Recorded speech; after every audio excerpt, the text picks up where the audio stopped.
बिस्मिल्लाहिर्रहमानिर्रहीम। अस्सलाम वालेकुम नाज़रीन, मैं तुहाडा मेज़बान असगर गुज्जर। तुसीं वेख रहे जे गुज्जर टीवी आरफवाला, हर रोज़ बेहतरीन ते आला क्वालिटी जानवर लैके दोस्तों की हाज़र होई दा। अज माशाअल्लाह बहुत ही खूबसूरत एक मझ की वीडियो लैके दोस्तों की हाज़र होए हैं। दोस्तों मझ वेखनी है,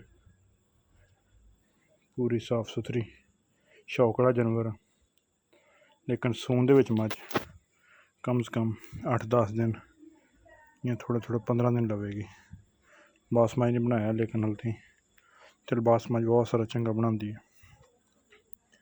मझ की नस्ल जात खुडा एक बारी मुड़ी पिछे नजर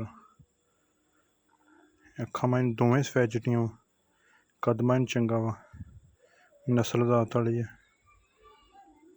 तुरदी फिरदी भरावां की नज़र, सिंह मझ कतरी कतरी गोल मोड़ के काठा रखे। दूसरा मझ सूआ सोहना, एक मझ का अगला थण बहनी वाला अणबहनिया वो सफेद है।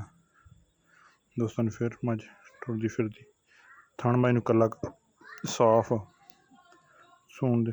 इहदे दोस्तों रेट वाली गल दसदे हैं, थोड़ी मझ तैयार हुई तो इंशाल्लाह फिर दोस्तों ने रेट देना वा, क्योंकि मझ कच्ची है हल ताईं ते मझ बहुत सारी चंगी। अगर किसी ने पुछना हो कॉल ते या व्हाट्सएप ते पुछ सकदा, कॉल ते या व्हाट्सएप ते पुछ सकदा वा। लेकिन मझ दोस्तों की नज़र साफ सुथरी बरीक चमड़ी च थोड़ी मझ तैयार हुई, दूसरा सूआ सोना वा, थणा की हर तरह की तसली गारंटी है। प्योर हैड सुलेमान की मिंचनाबाद की मझ चिट्टा माशाअल्लाह बहुता वड्डा बनाती है तो सोहना बनाती। थण मझ बहुत सोहना वा, एक थण अगला अणबहनिया वो मझ सफेद आ, सिर मझ सोहना, पिछू मझ चंगी चौड़ी है, कद मझ चंगा वड्डा वा। मझ तैयार हुई तो इंशाल्लाह दोस्तों रेट देंगे। अगर कोई दोस्त पूछना भी चाहे तो रबता नंबर 0305676353 इतने पुछ सकता।